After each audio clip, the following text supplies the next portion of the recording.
নবীজি জিহাদের জন্য মুসলমানদেরকে তৈরি করলেন আর বললেন, এই জিহাদের প্রধান সেনাপতির দায়িত্ব আমি দিলাম আমার পালক পুত্র যায়েদ। যায়েদ কোথায়? তিনি বললেন, লাব্বাইক হুজুর, আমি হাজির আছি। নবীজি বললেন, যায়েদ যদি শহীদ হয়ে যায় তাহলে জাফর তুমি কোথায়? তিনি দাঁড়ায় গেলেন। নবী বললেন, জাফর যদি শহীদ হয়ে যায়, এরপরে আব্দুল্লাহ বিন রাওয়াহা তুমি কোথায়? তিনি বললেন, হুজুর হাজির। হুজুর বললেন, তুমি দায়িত্ব পালন করবে। তিনজন যদি শহীদ হয়ে যায় তাহলে এরপরে তোমরা নিজের একজনকে বানায়া নিও সেনাপতি। তাহলে বোঝা গেল আল্লাহর নবী যে তিনজনের নাম নিলেন তাদের শহীদ হয়ে যাওয়া কনফার্ম হয়ে গেল, নিশ্চিত হয়ে গেল। হুজুর বললেন, যাদের নাম আমি নিলাম বাড়ি চলে যাও, বিদায় নিয়ে আসো মা বাপ স্ত্রীর কাছ থেকে। না জেনে হঠাৎ করে গুলি খেয়ে মরা আর জেনে শুনে মরা, দুই মরা কি একরকম? বন্ধুগণ, হাদিস শরীফের ভিতরে এসেছে, হযরত যায়েদ বলেন, ইয়া রাসূলুল্লাহ, আমার তো আর যাওয়ার জায়গা নাই।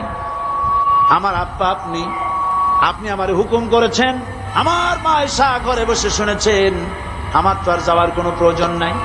হযরত জাফর বাড়ি চলে গেছেন। বিবিকে ডেকে বলেন, প্রাণের স্ত্রী, রাসূলুল্লাহ আমাকে জিহাদের ময়দানে সেনাপতি বানায়া পাঠাচ্ছেন, আমি জিহাদের ময়দানে চললাম। আমার এই ছেলেপেলেগুলিকে তুমি দ্বীনের রাস্তায় তৈরি করে দিও, আর আমি যে তোমার হক আদায় করতে পারলাম না, আমারে তুমি মাফ করে দিও। স্ত্রী আল্লাহর দরবারে দুখানা হাত তুলে বলেন, রব্বুল আলামিন, আমার স্বামীকে রাসূলুল্লাহ সেনাপতি বানায়া জিহাদের ময়দানে পাঠাচ্ছেন, আমি আমার স্বামীর ফিরাবার হক রাখি না। তবে আমি তোমার কাছে দোয়া করি, রব্বুল আলামিন, আমার স্বামীরে জিহাদের গাজী বানায়া আমার কাছে আল্লাহ তুমি ফিরাইয়া দিও।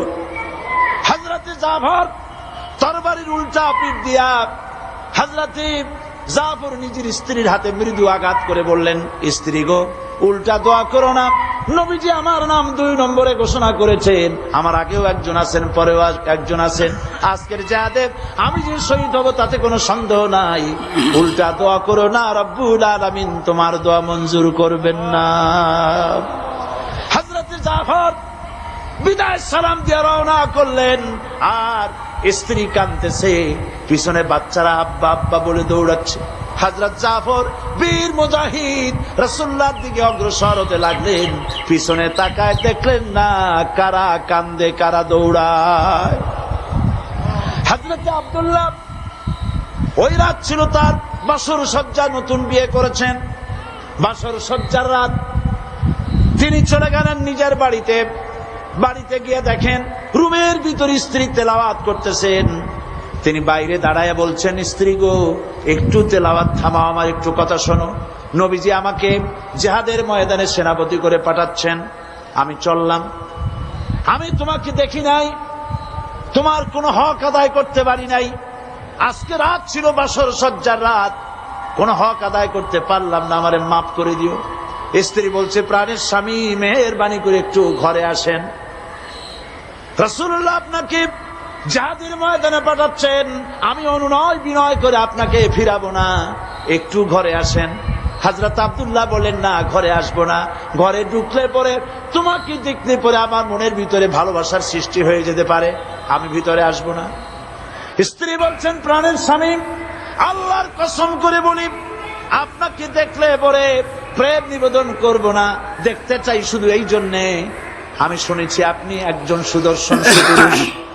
একবার মাত্র বিয়ের আগে দেখছিলাম, একটা বার আপনাকে পুনর্বার একটুখানি চেহারাটা ভালো করে দেখে যেতে চাই, যাতে করে কিয়ামতের দিন অসংখ্য মানুষের ভিতরে আপনারে আমি স্বামী বলে চিনে নিতে পারি। হযরতে জাফর বলেন, প্রাণের স্ত্রী, তুমি যদি ধৈর্য ধরে থাকো, আমাকে দেখার কোনো প্রয়োজন নাই। আর তুমি যদি ধৈর্য ধরে থাকতে পারো, আমার শাহাদাতের পরে কিয়ামতের দিন আল্লাহ রাব্বুল আলামিন জান্নাতের ভেতরে তোমারে আমারে স্বামী স্ত্রী হিসাবে পরিচয় করাইয়া দিবে। তিনজন জিহাদের ময়দানে ঝাঁপিয়ে পড়লেন। হযরতে যায়েদ অসংখ্য মানুষ নিধন করে শহীদ হয়ে গেলেন।